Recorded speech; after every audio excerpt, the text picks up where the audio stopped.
아멘. 성령의 열매 두 번째, 기쁨. 이게 좀 번역이 이제 우리 개역 개정에 대해서는 기쁨이나 우리 개역 한글에는 희락으로 나와있죠. 같은 의미죠. 기쁨, 희락에 대해서 갈라디아서 5장과 그리고 히브리서 12장의 말씀을 가지고 함께 은혜가도록 하겠습니다. 5월 첫째 주일이 되었죠. 저는 이렇게 5월 첫째 주가 되면서 야, 이제 전반기가 다 끝나가는구나. 그래서 여러분 이 앞에 양쪽에 붙어있는 금년의 표 한번 우리가 한번 크게 외치고 한번 시작했으면 참 좋겠습니다. 다시 한번 외쳐볼까요? 시작! 오직 성령의 능력으로. 아멘. 예수 그리스도를 나의 구세주로 영접한 모든 분들에게 하나님의 영이 임재하여서 그 성령님과 함께 내 앞길 멀고 험한 해마도 나 주님만 따라갈 수 있기를 예수님의 이름으로 축복합니다. 아멘. 그렇다면 우리가 주님을 따라간다는 것이 무엇을 말하는 것일까요? 하나님의 영, 바로 성령님이 우리와 함께 하신다, 그 말씀입니다. 그래서 저와 여러분들은 성령을 따라 살 수 있는 거예요. 성령의 능력을 가지고 살 수 있는 줄 믿으시길 바랍니다. 그래서 우리가요, 이 금년의 표, 오직 성령의 능력으로, 성령에 대해 아는 것으로, 지식적으로 아는 것으로 그치지 마시고 성령을 따라 성령을 경험하며 체험하며 알아가며 성령님과 함께 믿음생활, 신앙생활, 교회생활 강건할 수 있기를 예수님의 이름으로 축원합니다. 그러하기 위해서는 우리가 이제 성령님께서 믿는 자들에게 오셔서 제일 먼저 하시는 일이 있는데 이것을 우리가 주목을 해야 돼요. 그래서 성령님이 우리에게 오셔서 우리의 내면에, 우리의 속사람을 이렇게 변화시켜 주신다는 말입니다. 이것이 성령님이 오셔서 가장 먼저 하시는 근본적인 그러한 일이라는 말씀입니다. 그래서 요한복음 3장을 보면 예수님이 이렇게 말씀하셨어요. 진실로 진실로 내게 이르노니 사람이 거듭나지 아니하면 하나님의 나라를 볼 수 없느니라. 그러니까 거듭나지 아니하면 천국에 들어갈 수가 없다, 그 말이죠. 예수 믿고 구원받는 것의 가장 기본적인 것이 뭐냐? 성령 안에서 거듭나는 거예요. 다시 태어나는 것을 말하는 것입니다. 거듭을 난다, 본원이 한다는 그 말은 내 힘과 노력과 열정으로 또는 종교적으로 절대로 될 수가 없어요. 오직 성령의 능력으로만 되는 것입니다. 믿으십니까? 아멘. 여러분, 그래서 성령님이 오셔서 우리를 거듭나게 한다는 것을 다른 말로 표현하면 영어로 born again이에요. 우리를 변화시켜 주시고 새롭게 해 주신다는 그 말씀이죠. 그렇다면 성령님이 우리에 오셔서 근본적으로 하시는 일이 변화예요. transformation, 변화라는 것을 생각해 볼 때 우리가 성령께서 내 안에서 이루시고자 하는 그 변화를 우리가 desire, 우리가 사모해야 된다는 거예요. 저는 지난주부터 성령과 내면에 대한 변화에 대한 말씀으로 성령의 첫 번째 열매인 사랑에 대해서 말씀을 드렸어요. 오늘은 두 번째 열매인 기쁨, 희락에 대해서 말씀을 드리고자 합니다. 그러면 여기서 말씀하시고자 하는 희락, 이 기쁨은 무엇입니까? 잘 생각을 해보셔야 돼요. 성경에서 말하고 있는 희락, 이 기쁨은 뭘까요? 우리가 잘 아는 데살로니가전서 5장 16절의 말씀을 보니까 항상 기뻐하라. 그 말씀 여러분 기억나시죠? 항상 기뻐하라. 그리고 성경에 보면 샘솟는 기쁨이라는 단어가 많이 나와요. 이러한 기쁨에 대한 말씀을 우리가 묵상할 때마다 우리는 무슨 기쁨을 생각해야 될까요? 우리는요, 보통 내가 원하는 기쁨, 내가 추구하는 기쁨, 내가 찾는 기쁨을 생각할 때가 참 많습니다. 그런데 여기서 성경에서 말씀하고 있는 기쁨은 내가 찾는 기쁨, 추구하는 그런 기쁨이 아니에요. 이것은 하나님의 기쁨, 내 안에 계신 예수님이 누리시는 그 기쁨의 열매라는 것을 우리가 아셔야 된다는 것입니다. 요한복음 17장 13절의 말씀을 보니까 이렇게 나와 있어요. 지금 내가 아버지께로 가오니 내가 세상에서 이 말을 하옵는 것은 그들로, 이 그들은 제자들을 가리키는 것입니다. 내 기쁨을 그들 안에, 제자들 안에 충만히 가지게 하려 함입니다. 그러니까 이 기도는 예수님께서 아버지께, 하나님 아버지께 기도하는 그 내용인데요. 예수님이 지금 십자가에 달려 죽으시기 전에 제자들을 위해서 이 기도를 하셨던 거예요. 이 기도가 무슨 기도의 내용이냐면은, 하나님, 이제 내가 세상에서 떠나게 될 때 그들에게, 내 제자들에게 나의 기쁨이 충만케 해 주시옵소서. 그 기도의 내용입니다. 예수님이 제자들을 위해서 이러한 기도를 하셨다는 것은 오늘 저와 여러분들을 향해서도 이러한 기도를 하나님 보좌 우편에서 중보 기도하고 계시는 줄 믿으시길 바랍니다. 예수님께서는 당신의 기쁨이, 이 기쁨의 열매가 반드시 우리 안에서 맺혀지기를 간절히 원하신다는 말이죠. 그래서 우리가요, 내가 원하는, 추구하는 그런 기쁨을 내려놓고 주님의 기쁨으로 채워질 때에 이 말씀, 저 예수님의 기도대로 그 기쁨의 열매가 우리 안에서, 우리 삶에서 맺혀지게 되는데요. 이 말씀이, 이 내용이 좀 잘 이해될 수 있도록 제가 한번 쉬운 예화를 한번 들어보도록 하겠습니다. 이게 뭐와 같냐 하면은, 한국이나 여기 미국이나 똑같이 한국 사람들이 운영하는 여행사와 같다고 저는 생각이 듭니다. 오래전 저도 LA에 살 때 한번 한인 여행사를 통해서 이렇게 여행을 갔다 온 적이 있어요. 저쪽에 서부에 있는 라스베가스와 그랜드 캐년, 브라이트 캐년 이렇게 좀 이렇게 한 4박 5일 일정인가요? 그렇게 갔다 온 적이 있어요. 지금도 생생한데 짧은 그런 일정 가운데 너무나 그 일정을 소화하기가 너무나 이렇게 버거운 빠듯한 일정으로 막 이렇게 스파르타식으로 이렇게 그 여행 일정을 이렇게 따라갔던 기억이 나요. 그러니까 여행사가 운영하는 스케줄을 보면은 될 수 있는 한국 사람들의 그런 지지를 이렇게 의식했는지 될 수 있는 한 가급적이면 많이 보게 한다는, 본전을 뽑게 하는 그런 게 있어요. 본전을 뽑게 한다는 거예요. 하는 그런, 그래야 또다시 자기 여행사를 이용하니까 얼마나 많이 보게 하는지 뭐 새벽부터 깨워가지고 일어나세요. 지금 떠날 시간입니다. 새벽부터 아침에 가서 밥 먹고 아주 이 버스를 돌아다니면서 이렇게 참 그러한 명소지마다 가서 사진을 찍고 다음 장소로 이동하고 이렇게 빠듯한 스케줄로 이렇게 이동을 움직이게 했는데, 그러니까 말씀을 준비하면서 시간이 흐르고 세월이 흐르면 이렇게 지나고 보니까 이것은 제가 좋아하는 그런 여행 스타일이 아니라는 것을 이렇게 좀 느껴지더라고요. 이렇게 보게 됩니다. 그러니까 무작정 많이 보는 게 이렇게 별로예요.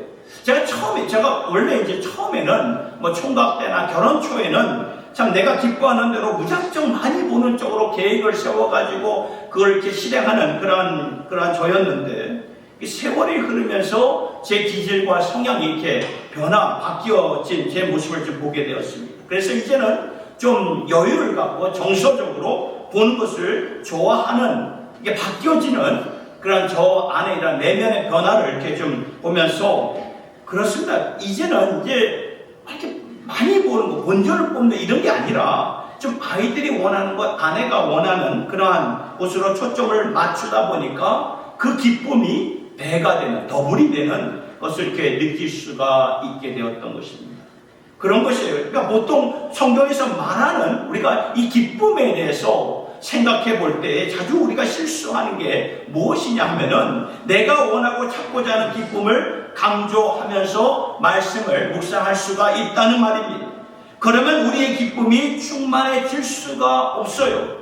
기쁨의 열매가 내 안에서 절대로 맺혀질 수가 없고 예수님의 성품이 나를 통해서 보여지지가 않습니다.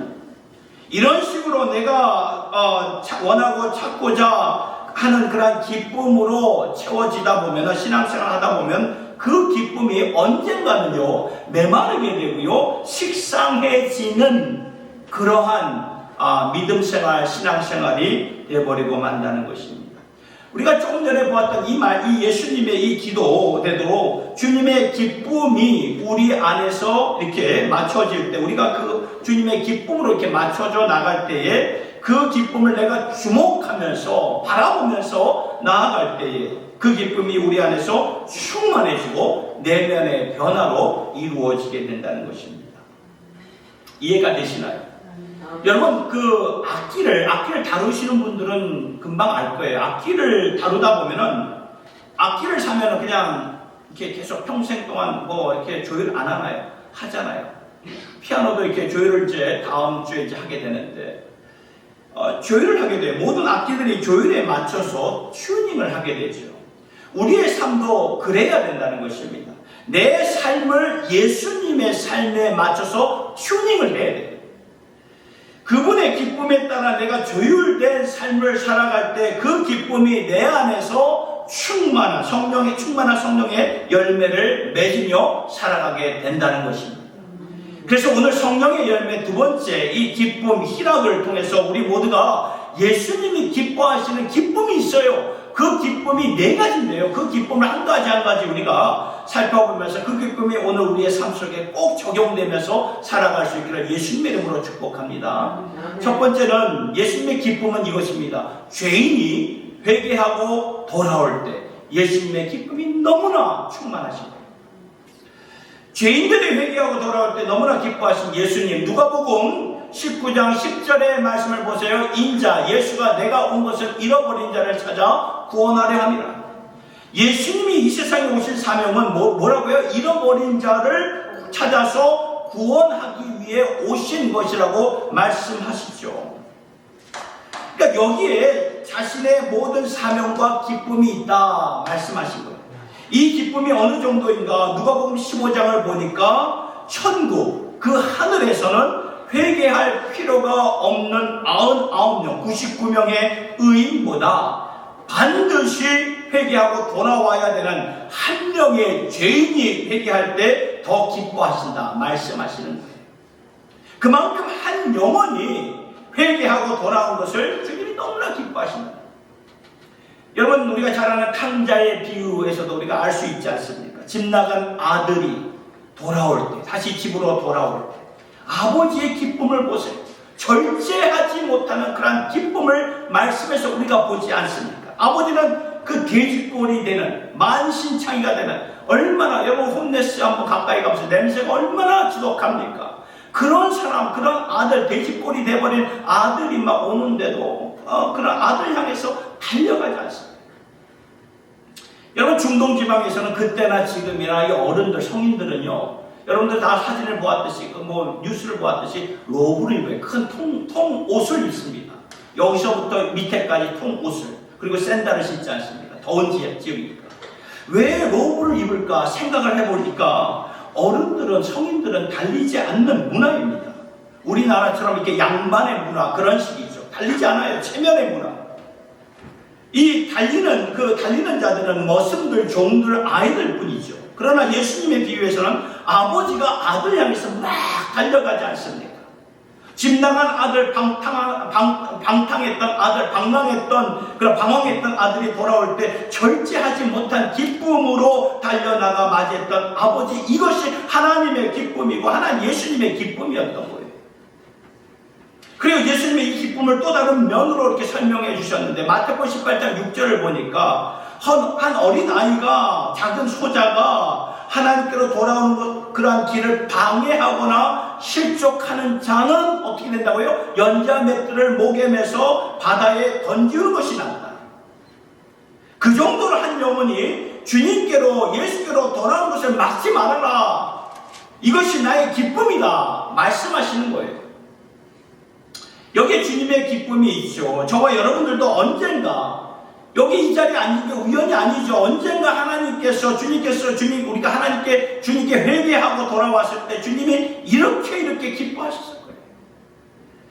절제하지 못하는 기쁨으로 기뻐하셨다는 거예요. 그렇다면 이것이 주님의 기쁨이라면 내 삶을 이 기쁨에다가 맞추어 가면서 우리가 살아가야 되지 않겠습니까? 나의 속사람, 나의 내면이 변화되기 위해서는 나도 주님의 기쁨으로 채워지는 자가 될 수 있기를 예수님의 이름으로 축복합니다. 그래서 묻고 싶습니다. 한번 물으려고 합니다. 여러분들은 지금 영원 구원을 위해서 얼마나 우리의 삶의 영역에서 노력하고 힘쓰고 계십니까?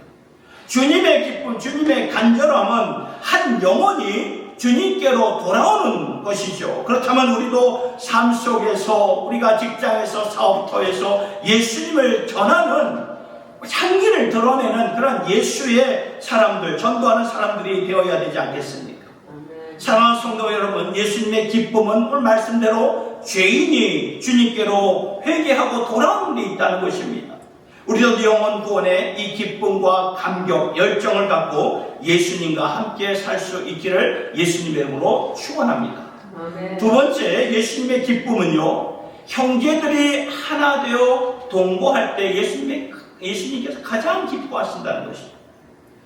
지금도 예수님은 하나님 우편에서 우리를 위해 간구하세요. 간구하시지만 예수님이요, 육신의 몸을 입고 이 땅에 오셔서 십자가에 달려 죽으시고 그 후에 부활하셔서 하늘로 승천하시기 전에 우리를 위해서 기도하셨을 때 이 한 가지를 놓고 기도하셨던 것을 보게 되는데, 그러니까 예수를 믿는 우리가 하나 되어 연합되는 것을 예수님이 기도하셨다는 이 말씀이 요한복음 17장 21절과 22절에 이렇게 나와 있어요. 아버지요, 아버지께서 내 안에 내가 아버지에 있는 것 같이 그들도 다 하나가 되어 우리 안에 있게 하사 세상으로 아버지께서 나를 보내신 것을 믿게 하옵소서. 내게 주신 영광을 내가 그들에게 주었사오니 이는 우리가 하나 된 것 같이 그들도 하나가 되게 하려 하십니다. 여러분 들으셨죠? 보셨죠? 우리가 하나 되기 위하여서 그만큼 여기에 주님의 기쁨이 있다는 것입니다. 시편 133편을 보면 하나님의 감격을 보게 되는데, 그 시편 133편의 말씀을 보면 주님의 감탄사가 이렇게 보여집니다. 들려져요. 하나 되기 위해서 1절을 보면, 시편 133편 1절을 보면 보세요. 보라, 형제가 연합하여 동거함이 어찌 그리 선하고 아름다워. 주님의 감탄사가 이렇게 들려지고 있지 않습니까? 보라, 이렇게 믿음의 형제들의 동거함이 어찌 이렇게 아름다운가. 감격하시고 그런 주님의 마음을 우리가 보게 됩니다. 이러한 모습이 도대체 어느 정도로 감격이 되는가? 그 다음 2절의 말씀을 보세요.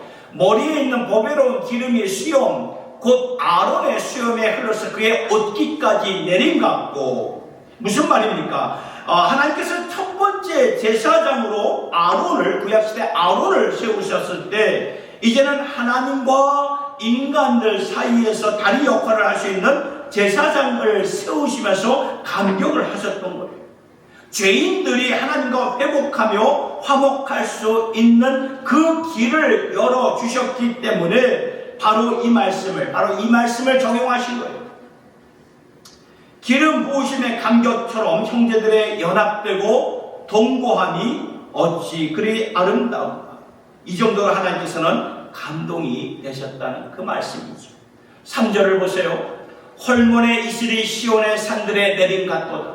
거기서 여호와께서 복을 명령하셨나니 곧 영생이로다. 여러분, 이 헐몬산은요, 이스라엘 지금 북쪽에 있는 산인데 1년 12달 내내 눈으로 덮여있는 굉장히 높은 산이죠. 이 시애틀에도 우리 가다 보면 시에라 그 산맥을 보면 항상 이 산봉우리는 눈으로 가득 차있던 덮여있는 것처럼 이 헐몬산도 1년 내내 높은 산이기 때문에 이렇게 덮여있어요. 그래서 여름이 되면 굉장히 그 주위가 건조하고 그 주위에 있는 땅이 삭막해지지만 눈이 녹으면서, 눈이 덮여있지만 날씨가 이제 기온이 올라가면서 눈이 녹으면서 주위에 있는 땅을 적셔주시면서 기름지게 해준다, 그 말이에요. 이것을 하나님께서는 자신의 축복이라 말씀을 하신 것인데, 형제들이 연합하여 동거하는 것이 헐몬의 이슬이 시온의 산들에서 내려와서 온 주위에 있는 땅들을 적시게 하는 것과 같다. 이것은 나의 축복이다, 하나님의 축복이다 라고 말씀을 하셨던 것입니다. 이렇게 주님은요, 형제들의 하나됨, 성도들의 하나됨을 기뻐하신다는 것입니다. 믿으십니까? 그렇다면 오늘 우리는 성도들의 하나되게 하는 것을 우리가 열심히 지키고 계시고 있나요? 생각해 볼 때에 우리의 마음을 나누게 하는 요소들이 참 많지요. 우리의 생각이 다 달라요. 여기 있는 분들 다 다릅니다. 견해가 다르고 성향이 다르고 기질이 다 달라요. 그리고 요 사이처럼 정치적으로, 한국에 있는 그런 정치적으로 예민해질 때가 또 어디 있습니까? 이처럼 갈라질 수밖에 없는 요소들이 많지만 예수님이 무슨 말씀을 하셨습니까? 아버지, 내가 아버지와 하나가 되듯이 이들이 하나가 될 수 있도록 나의 영광을 이들에게 주었습니다. 그러니까 우리를 갈라놓게 하는 모든 요소들을 압도하며 초월하게 하는 주님의 영광이 오늘 우리들에게 주어졌다는 그 말이에요. 그 영광에, 주님의 영광에 우리가 주목을 할 때에 우리는 아무리 생각이 다르고 성향이 다르고 의견의 차이가 있을지라도 우리는 주 안에서 주님의 영광을 주목하면서 하나가 될 수 있는 줄로 믿습니다. 그래서 예수님의 그 12 제자들을 보면 정말 신기하도 이렇게 신기할 정도인가 이렇게 생각이 들어요. 너무 신기해요. 그 제자들, 12 제자들 중에 보면은 셀롯이라는 시몬이라는 자가 있었는데, 이 셀롯이라는 뜻은요 열심당원을 뜻하는 것입니다. 그러니까 오늘날로 말하면 독립운동가예요. 독립운동가. 로마, 그때 이스라엘 백성들이 그 로마 제국에 이렇게 압제를 당하고 있어요. 우리나라도 일제 치하에서 일본군의 그 압제를 당하고 있듯이 이 이스라엘도 로마의 압제를 당하고 있었어요. 그러니까 이제 이 셀롯이라는 시몬이 우리 유대 백성들이 독립할 수 있도록 로마 정부와 막 싸우면서 독립운동을 했던 이 셀롯인 시몬이 있었는가 하면은 그 12 제자들 중에는 로마 제국에 아부하면서 거기에 그냥 머리를 숙이면서 공무원이었던 세리장 마태가 있지 않았습니까? 참 아이러니컬하잖아요. 이렇게 예수님의 12 제자 중에는 극과 극의 사람들이 있었다는 거예요. 예수님의 제자가 아니었다면 아마도 이렇게 길 가다가 아마 그런 상황에서 멱살을 잡고 주먹으로 한 대 때리고 막 싸움박질 했을 거예요. 그런데 이 예수 안에 있다 보니까 12 제자의 공동체를 이루지 않습니까? 이것이 하나님의 나라는 거예요. 하나님의 나라는 주님의 영광으로 이루어진다. 이것이 그래서 모든 인간들의 차이점을 압도하고 그것을 초월하게 하는, 넘어가게 하는 예수님의 영광으로 하나가 되게 만든다는 그 말입니다. 이것이 예수님의 기쁨이에요. 그렇기 때문에 우리가 여기에 우리 온 성도가 발을 맞춰서 성도들이 하나 되어 나아갈 수 있기를 예수님의 이름으로 축원합니다. 세 번째, 예수님의 기쁨은요, 우리가 믿음으로 헌신하며 순종할 때 예수님이 너무나 기뻐하세요. 히브리서 11장 6절의 말씀을 보니까 이렇게 나와있죠. 같이 한번 읽어볼까요? 시작. 믿음이 없이는 하나님을 기쁘시게 하지 못하나니. 보셨죠? 이 믿음을 보시고 기뻐하시는 주님인데, 주님이 기뻐하시는 믿음은, 감격하시는 믿음은 무엇입니까? 우리의 그냥 첫사랑이 식상해진 그런 믿음이 아니죠. 표면적인 겉모습의 그런 믿음이 아닙니다. 종교적인 믿음이 아니에요. 주님께서 기뻐하시고 감동을 받으시는 믿음은 뭐예요? 전적인 믿음이라는 거예요. 계산 없이 믿음으로 순종하며 헌신하는 그 믿음을 우리 주님께서 굉장히 기뻐하신다는 거예요.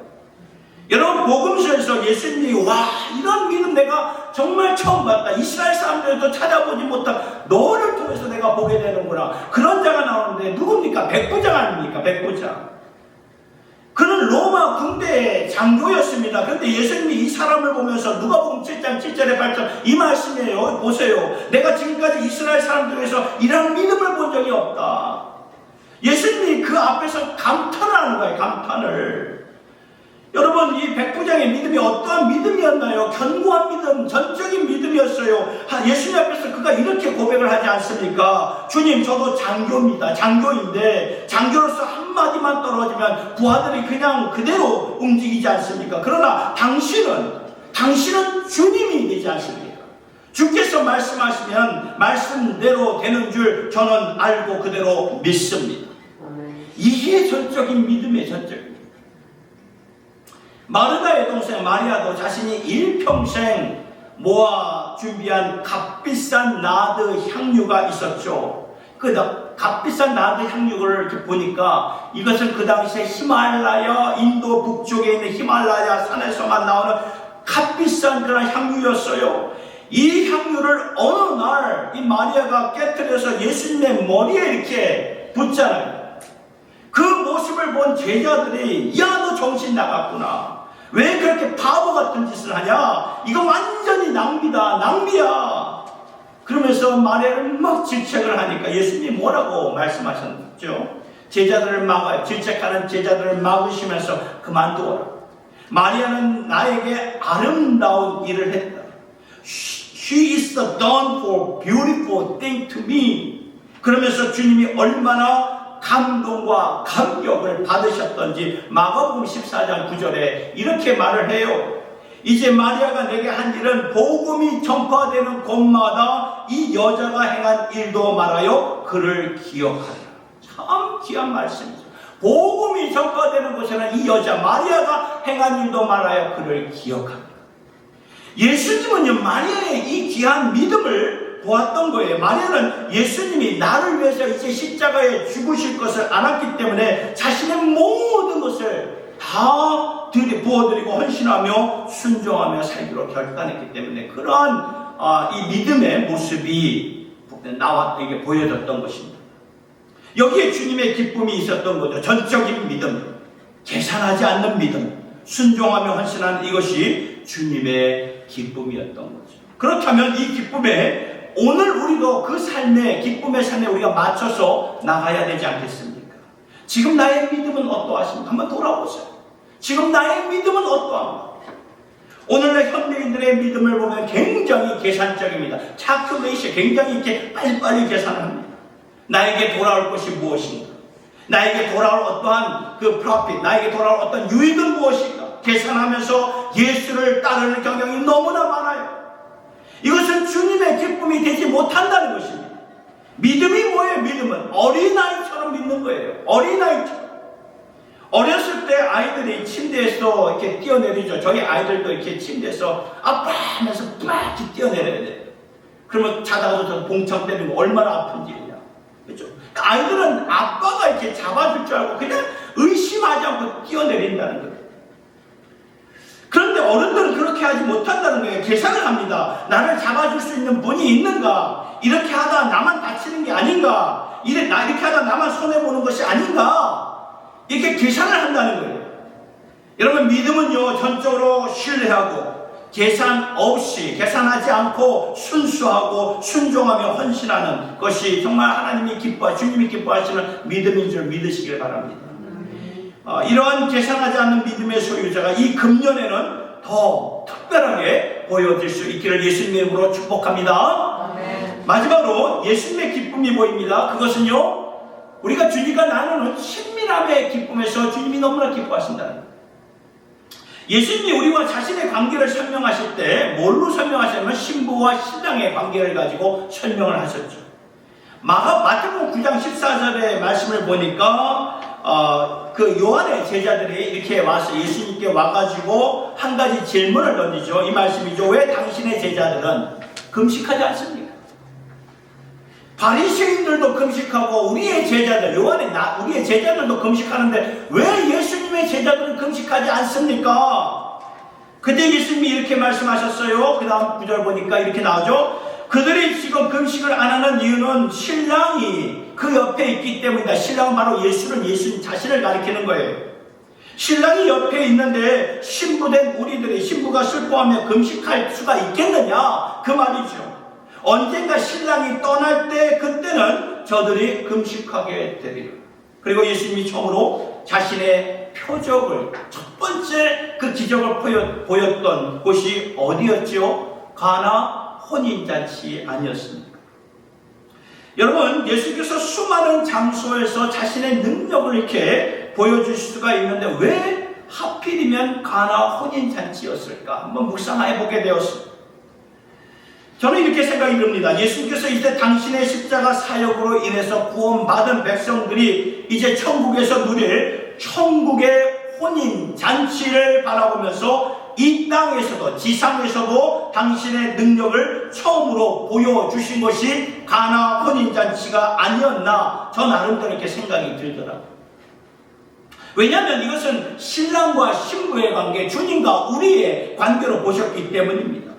예수님은 에베소서 5장을 가르쳐서 우리를 가르쳐서 교회라 말씀을 합니다. 에베소서 5장 예수님의 신부라고, 교회를 가르쳐서 예수님의 신부라고 말씀을 하고 계세요. 마침내 말씀으로 깨끗하게 해서 영광스럽게 세워주실 주님의 신부, 주님의 교회가 바로 누구라고요? 우리들의, 저와 여러분들입니다. 많은 사람들이 교회를 빌딩으로 알아요. 프로그램은 아닙니다. 교회는 사람입니다. 예수를 믿는 사람들이 교회입니다. 믿으십니까? 성경의 마지막 책인 요한계시록의 끝부분을 보면 천국이 어떠한 곳인가? 주님의 모든 구속 사역이 다 끝나고 하나님의 구원이 완성이 되어서 모든 구원받은 백성들이 천국 백성이 되었을 때 어린 양 예수와 함께 혼인잔치에 참여하는 기쁨으로 계시록, 요한계시록의 말씀을 이제 컨클루전 맺게 되는 것을 보게 되는데, 그렇다면 어제나 오늘이나 영혼까지 우리와 주님과의 관계는 바로 신랑과 신부의 관계, 그리고 친밀한 인티머시한 그러한 릴레이션십의 관계, 친밀한 관계. 여러분, 신랑의 기쁨은 신부와 친밀해질 때 이루어지는 거 아닙니까? 우리 여러분 다 이제 부부지간에도 이렇게 한쪽에 이렇게 삐끗나면 그 편안합니까? 하루가 얼마나 그냥 괴로운지 몰라요. 마음이 불편해. 그러니까 신랑의 기쁨은 신부와 아주 그냥 친밀해질 때. 그러니까 우리의 신랑 되신 예수님의 기쁨이 어디에 있는 것입니까? 예수님의 기쁨은 우리와 나누시는 그 친밀함에 있다는 것입니다. 여러분, 이 한 해 동안 이 기쁨을 아실 수 있기를 예수님의 이름으로 축복합니다. 예수님을 정말 추상적으로 믿지 마시고 그냥 습관적으로 종교적으로 믿지 마시기 바랍니다. 예수님은 분명히 우리의 말씀, 나는 너의 신부다. 나는 너의 신부야. 무슨 말입니까? 신랑과 신부의 친밀함으로 이루어지는 그러한 관계인데, 이렇게 거리가 느껴지는 그러한 관계, 추상적인 관계, 식상해진 관계는 주님이 절대로 기뻐할 수가 없다는 거예요. 주님의 기쁨은 우리의 친밀함 기억하시고, 주님의 기쁨이 우리가 내 안에 들어와서 충만해야 돼요. 그렇게 되면 우리는 그쪽을 향해서 가야 됩니다. 그쪽 예수를 향해서 우리가 튜닝을 하는 거예요. 예수님의 그 삶을 우리가 튜닝하면서 가야 된다는 것입니다. 그럴 때 성령의 열매로 맺어지게 되고, 그러면서 내면의 변화가 우리가 일어나게 된다는 것입니다. 말씀을 맺습니다. 히브리서 12장 2절의 말씀 같이 한번 우리가 외치고 이제 말씀을 맺도록 하겠는데, 같이 한번 읽어보겠습니다. 시작. 믿음의 주요 또 온전하게 하신 이 예수를 바라보자. 그는 그 앞에 있는 기쁨을 위하여 십자가를 참으사 부끄러움을 개의치 아니하시더니 하나님 보좌 우편에 앉으셨느니라. 아멘입니까? 아멘. 믿음의 주여 또 온전케 하신 예수를 바라보자. 바라보시기 바랍니다. 바라보라는 거예요. 매 순간 예수를 바라보면서 그분께 내 삶을 맞춰 나가시기 바랍니다. 그분을 바라보면서 맞춰 나갈 때 어떠한 모습이 보여지냐 하면은 주님의 기쁨이 보여진다는 것입니다. 나 때문에, 나 같은 이 죄인 때문에 십자가 고통을 참으신 그 기쁨을 우리가 맞춰 나갈 때에 주님의 기쁨이 우리 안에서 충만해지면서 성령의 열매로 이렇게 맺어져 가게 되는데, 이러한 기쁨, 이러한 희락이 우리의 삶 가운데 충만하게 맺어질 수 있기를 예수님의 이름으로 축원합니다. 우리 시간 나 주님의 기쁨이 되기 원합니다. 우리 찬양 부르시도록 하겠습니다.